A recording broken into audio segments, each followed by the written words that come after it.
Let's go back, though, to what is happening in Manchester. In a moment, we'll speak to Terry Christian, the broadcaster, Mancunian resident, of course, from birth till now.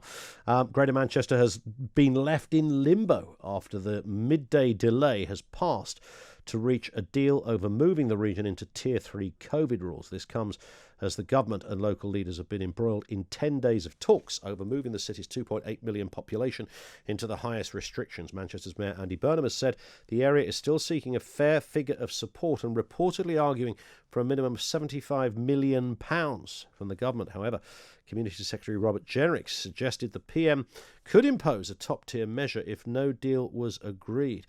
Let's speak with Andrew Gwynne, Labour MP, of course, for Denton and Reddish in Greater Manchester.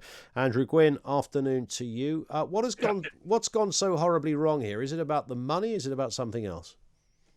Well, look, Greater Manchester's only asking for proper financial support for our businesses, for the self-employed and for some of the lowest paid after 12 weeks of failed local lockdown measures that are very similar to Tier 2. This isn't something that is new to us. It's something that we've been struggling with since the 29th of July. And a lot of people are hurting. A lot of people are facing a very uncertain future.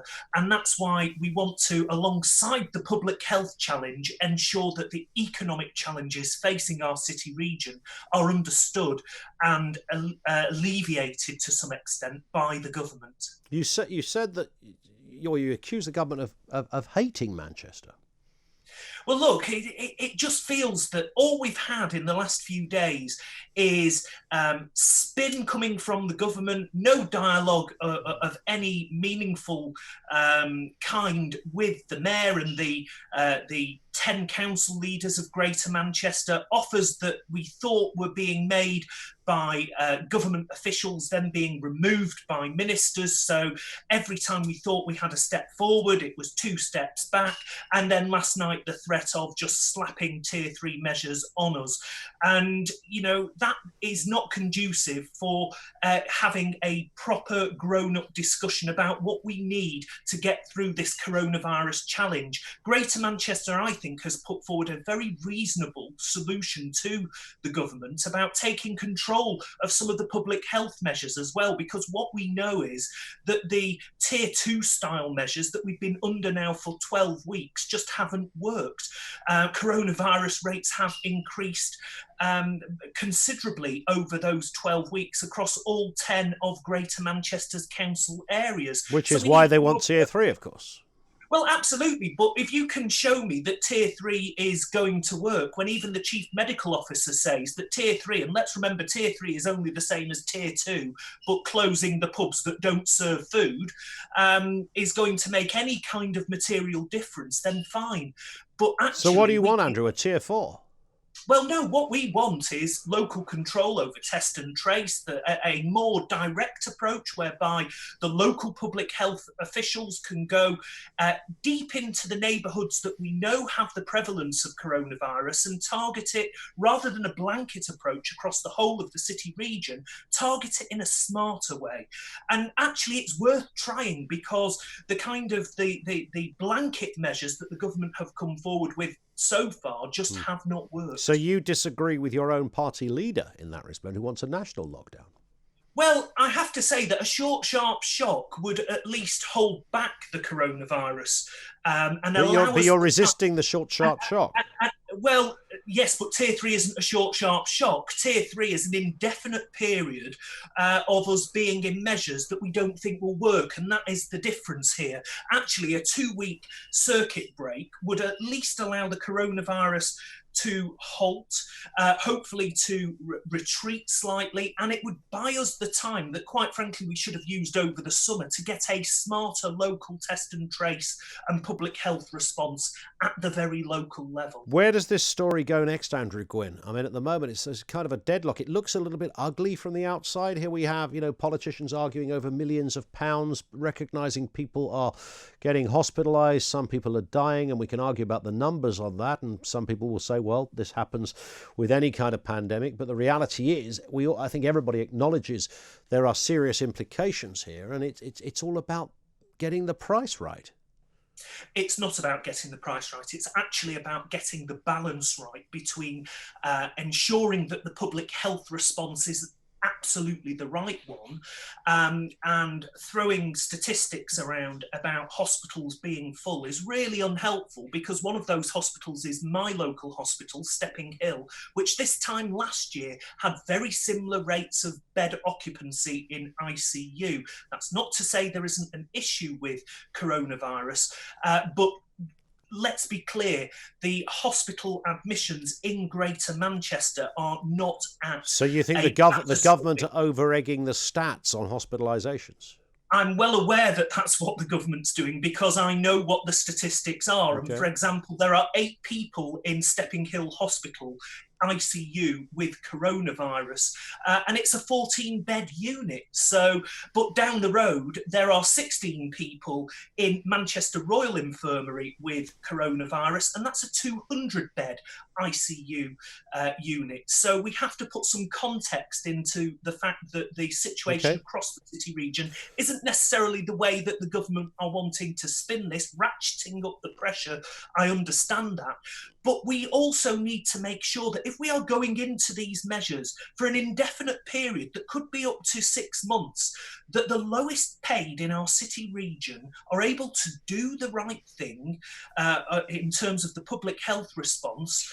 And that means ensuring that they are suitably recompensed for doing the right thing, because we know that COVID is directly linked to poverty, in that people on low-paid jobs often don't have a choice about how they're going to pay their bills, and also they tend to live in more overcrowded accommodation, which is where you get the rates of coronavirus spiralling out of control as well. So we need a public health response, and we need an economic response that works together for the same purpose of driving coronavirus down. Andrew, I step in for time and no other reason. Andrew Gwynne, Labour MP for Denton and Reddish in Greater Manchester, of course. We will speak again. Thank you for that. Let's speak to a Manchester resident, broadcaster Terry Christian. How are you, Terry? Yeah, I'm fine. Good. How does life on Tier 2 feel right now, by the way? Well, it's just been the same grind, really, since late July. And as you say, it's kind of, it doesn't seem to make any sense whatsoever. This idea of moving to Tier 3, either lock down completely, release all the stats and lock down completely, and do a circuit breaker. Is it? But isn't there... Moving to Tier 3 is neither one thing or the other. Yeah, I mean, I get that. I think a lot of people do as well. But it isn't the theory that, rather than locking down everything, to try and kind of find a halfway measure between the two? Yeah, but there's no evidence that it works. I mean, what's the point of shutting a pub, but you can still keep, a pub that serves food open? Now, because there's food available, does that mean that there's going to be, less coronavirus in the air? I don't think so. And the reality is, this idea of the kind of, giving people, if you have to furlough them, 67% of the wages. I mean, gosh, so 2/3 wages for people on minimum wage? That's what, about £5.80 each, is it, an hour? Now, what I would like to know is, will they be able to go to the mortgage company and say, look, can you just take 2/3 of a payment? Yeah. Go to the landlord and say, will you take 2/3 of the rent? And supermarkets, you do your shop and say, look, you just take 2/3 of that. I mean, really, why aren't they giving Manchester the money that they're asking for? Do you sense then, there's been a lot of talk, Terry, that this is, a kind of a new north-south divide. I mean, you've even got Tory MPs in your neck of the woods arguing against their own government on this one. What do you think's behind it then? I think the reality is we just know that Boris Johnson and this Tory government, his whole cabinet, are completely and utterly inept and corrupt. Let's be quite honest about it. Why is it corrupt, though? Why is it corrupt? Well, they spent $12 billion, haven't they, on this track and trace system that doesn't work. Now, the NHS, the real NHS, not Serco, not the private companies that they're giving our taxpayers money to, the NHS have great track and trace systems already in operation. That's how they track you if you've got AIDS or chlamydia or some other STD. They do it all the time. These are professionals. Why not just fund them to do it? And then you've got to do it at a local level. The NHS don't do that kind of track and trace on a national level. They run it locally. Now, why aren't the government doing that? They're too busy giving our money to their friends. But did they really sit there in a... What Andy Burnham should do is rebrand Manchester as a private management consultancy company, and then they throw the money at him. They'll give him billions. As long as you can see Rishi up the M6 with a wheelbarrow of cash. Maybe that would happen. But I mean, seriously, Terry, do you think they sat there around the cabinet table and said, "Look, we got a load of money. We could give it directly to the cause, but I know a fellow that works at Serco. I think he'd appreciate a few quid." I mean, that's kind of David Icke territory, isn't it? They've always been short-termist. That is what the Tory party are, the short-termism. Everything's about making a quick buck. That's why we have no real manufacturing industry. That's why we don't have a decent, any decent kind of infrastructure.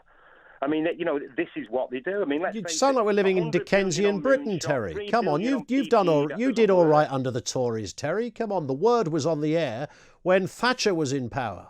I got my job because of Thatcher being in power. There you go. 1981 on the radio. And do you know why I got that? Because you're a Tory. Because a load of people rioted in the summer of 1981 and threw stones and set fires to shops. So they have to try and do something, bring in a token working class voice, do something like that. But the reality is you tell me, ask any of your listeners now to let you know, when did Boris Johnson ever do anything that wasn't inept or a lie or cost lots of public money and actually have some decent results? But you know what, we could apply that to any government, couldn't we? The Boris Island and the Boris bikes. Well, the Boris bike's one of the most successful bike schemes on the planet. But they weren't Boris bikes; they were Ken Livingstone bikes. Yeah, but he was the beneficiary of it. I mean, that's not his fault. He won an election. He just labelled it Boris. So why don't we just become Boris Land? I mean, look, we're spending 200 billion on the disaster of Brexit, which is round the corner, and yet he's offered Manchester 22 million.